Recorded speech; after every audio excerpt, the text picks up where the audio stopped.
ABP news आपको रखे आगे।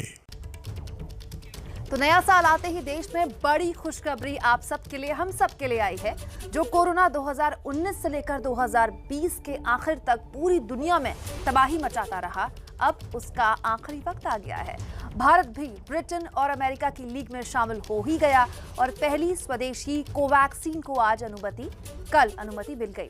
साथ ही भारत के ही सीरम इंस्टीट्यूट की अगुवाई में बनी कोविशील्ड को भी आपातकालीन इस्तेमाल की मंजूरी मिल गई है। अब 2021 की इस खुशखबरी के साथ खड़े हो गए हैं 21 सवाल जो आपके जहन में होंगे। सभी सवालों का जवाब जान लीजिए।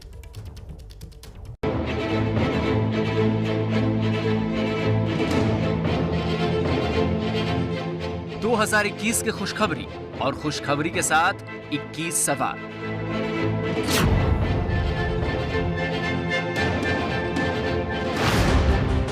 कोरोना की ये दोनों वैक्सीन कितनी कारगर है? 70% से ज्यादा कारगर। ये वैक्सीन ऑक्सफोर्ड के सबसे होशियार और एक्सपीरियंस्ड साइंटिस्ट ने बनाई है। हमने वो अभी यहाँ बड़े स्केल में मैन्युफैक्चर किया है।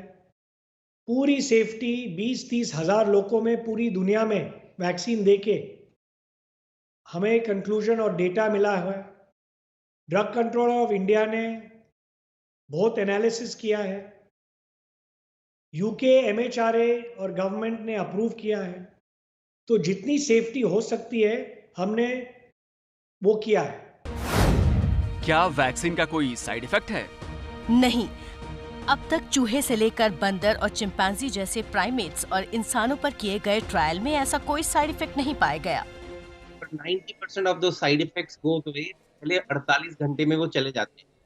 तो कोई सीवियर साइड इफेक्ट एस्ट्राजेनेका नहीं देखा गया है। तो एफिकेसी भी बहुत अच्छी है, साइड इफेक्ट्स भी बिल्कुल नहीं ऐसे सिग्निफिकेंट।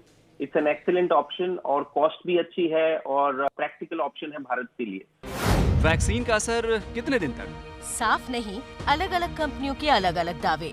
इसका हम 8 मंथ तक प्रोटेक्शन करके चल रहे हैं। इसके दो डोजेज हैं, माइल्ड फीवर और एलर्जी और हेडेक और फटीग।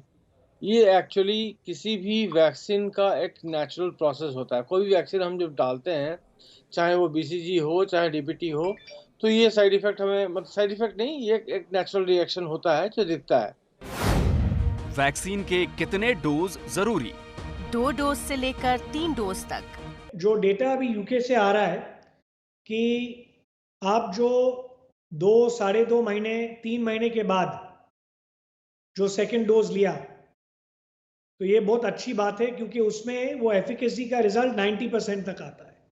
जो आप 1 महीने के बाद लेते हो तो 70% रिजल्ट आता है। इसमें ये क्यों होता है? क्योंकि बॉडी पे जब वैक्सीन 1 महीने के बाद देते हैं गैप बिना, तो जो आपका इम्यून रिस्पॉन्स होता है इतना अच्छा नहीं होता है, थोड़ा कमजोर होता है। 2 वैक्सीन का अंतराल कितना? 2 हफ्ते से 2 महीने तक।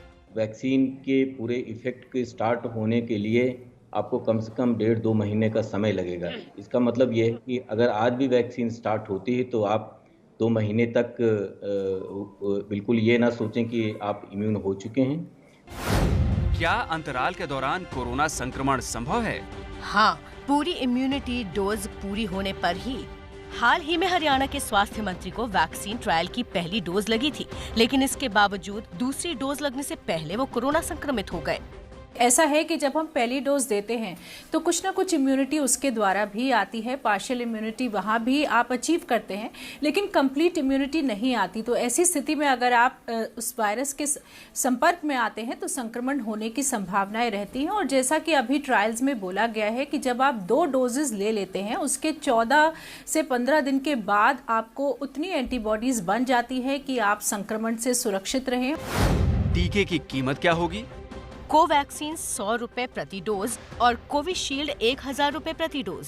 प्राइवेट मार्केट में जब हमारा परमिशन आएगा तब हम 1000 रुपये में बेचेंगे और उसमें हमें 500-600 रुपया मिलेगा और वो डिस्ट्रीब्यूटर, स्टॉकिस्ट वगैरह डॉक्टर लोगों को भी उसमें मार्जिन मिलेगी पैसा कमाने और देने। मगर ये 1000 रुपया भी बहुत अच्छी प्राइस है और विदेशी कंपनीज तो डबल ट्रिपल प्राइस इससे चार्ज करते हैं।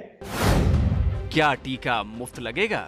डॉक्टर समेत 3 करोड़ फ्रंटलाइन वर्कर्स को मुफ्त, आम जनता के लिए रुख अभी साफ नहीं है। पूरी देश को जो वनरेबल और मेन कैटेगरी में है, हेल्थ केयर वर्कर्स, एल्डरली और नीडी लोग, गरीब लोग को ये पहला फुकट में आएगा, फ्री में आएगा। सरकार देगी देश को। शुरू में कितने लोगों को टीका लगेगा? 3 करोड़ फ्रंटलाइन वर्कर्स को, 27 करोड़ बुजुर्गों को और बीमारों को। जो 1 करोड़ हमारे हेल्थ केयर वर्कर्स हैं, 2 करोड़ हमारे फ्रंटलाइन वर्कर्स हैं और उसके अलावा लगभग 27 करोड़ ऐसे लोग हैं जिनकी 50 साल से ऊपर की उम्र है और उनको पहले से बीमारियां हैं। किसी को डायबिटीज़ है, कैंसर है, ब्लड प्रेशर है, हार्ट या लंग्स की कोई प्रॉब्लम है, तो उन लोगों को पहले चिन्हित किया गया है। टीकाकरण में बच्चों का क्या होगा? बच्चों के लिए वैक्सीन नहीं, ट्रायल सिर्फ 16 साल के ऊपर होगा। प्राइमरी केयर फिजिशियंस जो है, हेल्थ केयर वर्कर्स को मिलेगा, प्राइमरी फर्स्ट रिस्पॉन्डर्स को मिलेगा। तो तकरीबन मार्च अप्रैल जून के अंदर ये नई माइक्रो ट्रायल्स आ रही हैं। उसके बाद हमें लगता है कि ये क्लियर होगा। अभी तक हमें इसके ऊपर क्लियरिटी नहीं है। गर्भवती महिलाओं का टीकाकरण मुमकिन है? कंपनियों का अब तक कोई दावा नहीं है। डिपेंड करता है सर। अगर वो कोविड पॉजिटिव नहीं रही है थ्रू आउट, लेकिन इस पर अभी कोई ज्यादा हमारे पास डेटा एनालिसिस नहीं है, तो इसलिए मैं इस पर कमेंट नहीं कर सकता एट द मोमेंट। जिन्हें कोरोना हो चुका है उन्हें वैक्सीन कब?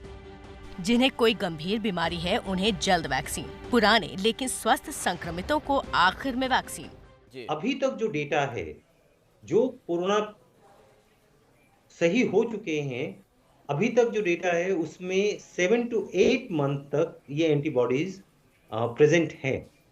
तो मुझे लगता है कि जो पीड़ित हो चुके हैं उनको बहुत जरूरत नहीं है इस वैक्सीन की अभी।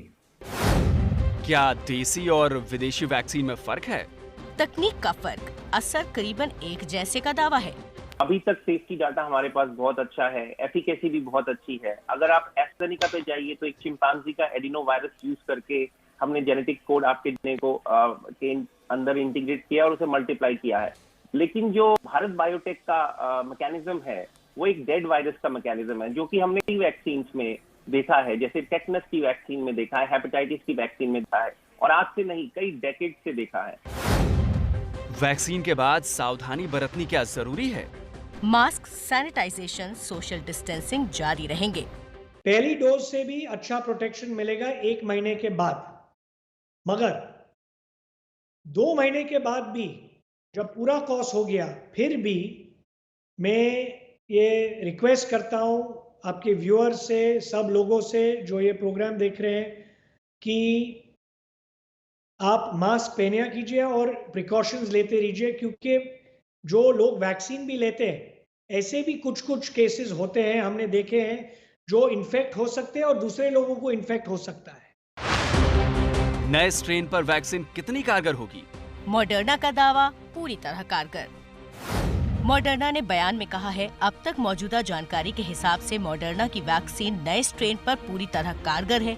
वैसे हम आगे भी जांच कर रहे हैं। मुझे ये लगता है कि इस पर कोई जो भी वैक्सीन mRNA की आई है या बायोटेक इंडिया की आई है, इस पर कोई असर नहीं पड़ने वाला।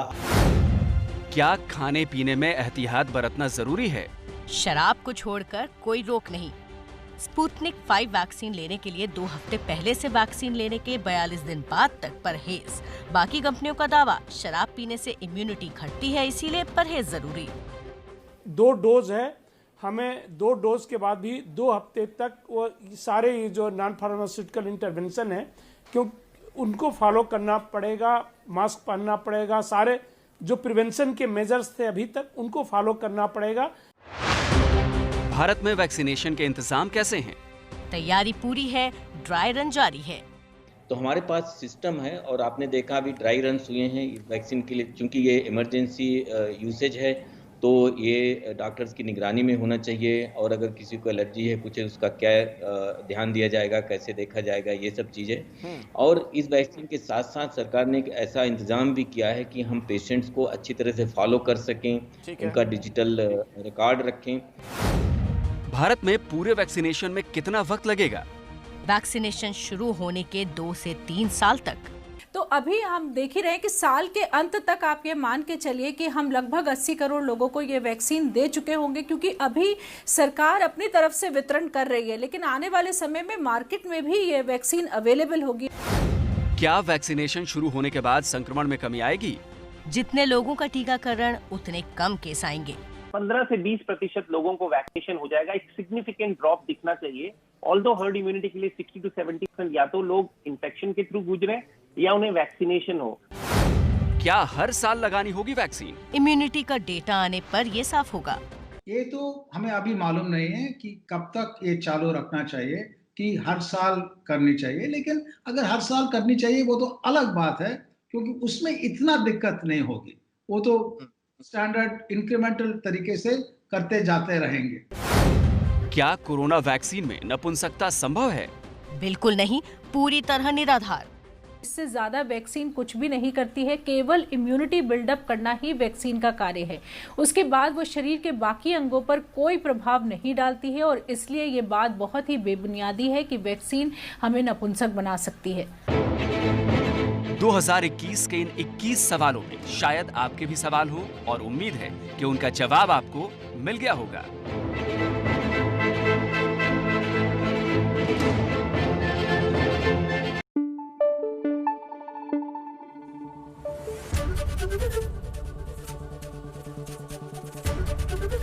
एबीपी न्यूज आपको रखे आगे।